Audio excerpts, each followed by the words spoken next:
So, this is what a Hokkien singing contest in China looks like. Welcome to episode 1.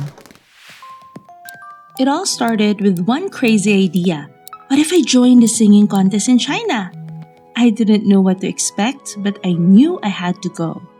From the moment I started preparing, God was already at work through every person who helped, encouraged, prayed, and believed in me. Behind every song was a whole team of support, family and friends helping me pick the right outfit, makeup, accessories, and even concepts. Those behind the scene moments, the last minute adjustments, that's what really made this journey special. It wasn't perfect, but it was real, and it taught me so much about creativity, excellence, and trust. And by God's grace, all that hard work paid off. 接下来是最佳创意奖，获得最佳创意奖的是来自菲律宾的林爱玲。 I got Best in Creativity Award.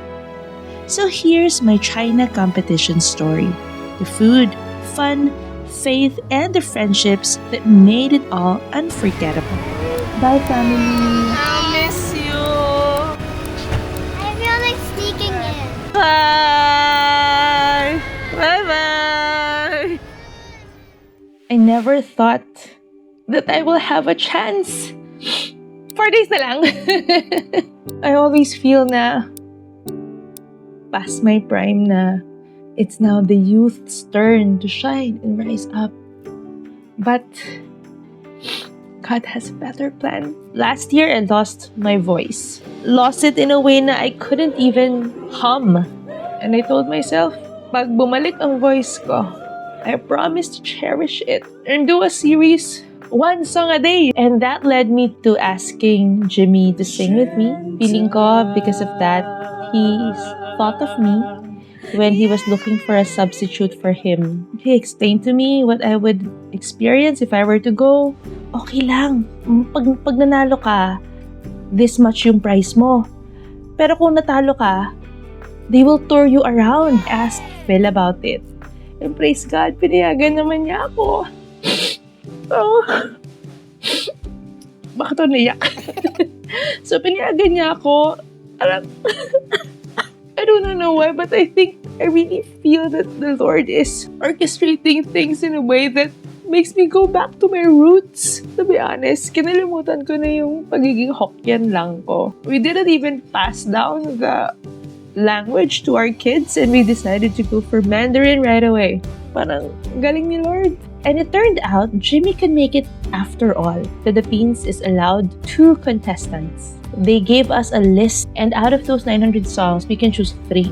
I asked my good friend Adric to help me choose.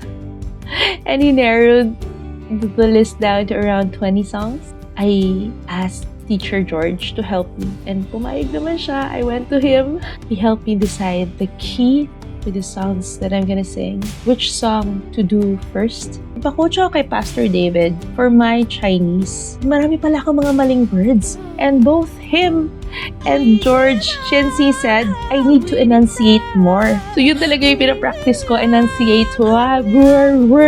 I want to thank Erwin here in advance, helping me practice with microphone. Parang I'm so under practice. Katrina helped me in choosing my outfits. Tinulungan din ako ni Alan to choose the design for my gowns and give me, the direction of where to go and how to attack and how to present myself. And my goal actually is wala naman. I just go there, have fun.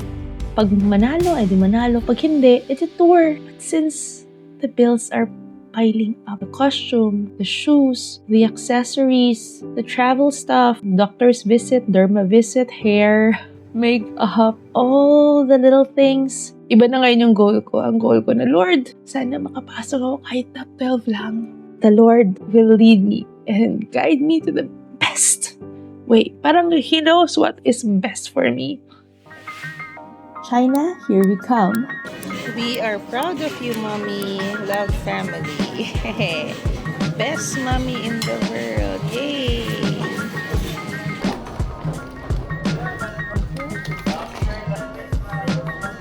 B 和 C 是这两个。对，OK。My think this is a provincial city. That's why they do not sell mga stuff for tourists. So we're having a problem with our signal.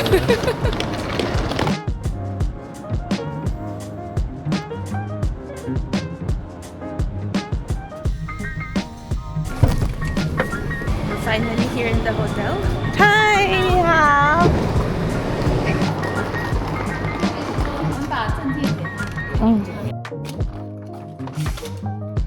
We're here!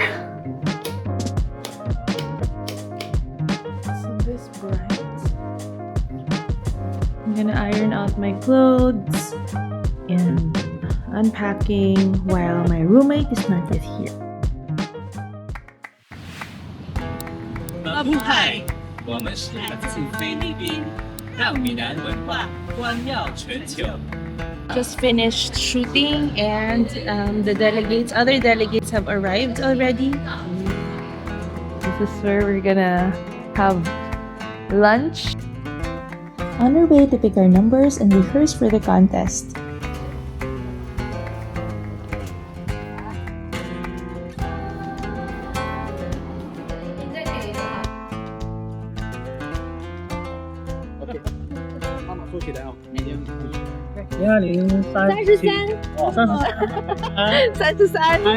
I got number 33. So I think it's a very good number. Jimmy got 5.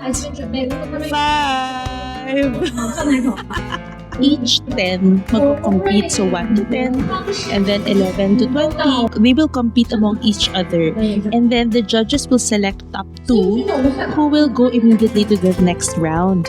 Tapos yung remaining 8 on each group, pataasan na lang ng scores. So, sana makapasok kami. 世界闽南语金曲颁奖盛典暨海峡两岸闽南语金曲颁奖赛宣打成功。 Rehearsal time, each one of us gets to sing half of our song in contest order.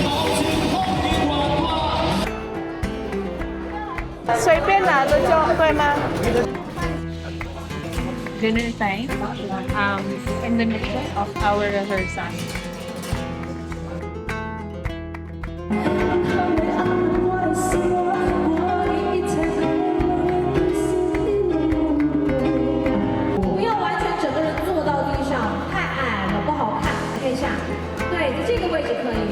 All the rehearsals and prep come down to tomorrow.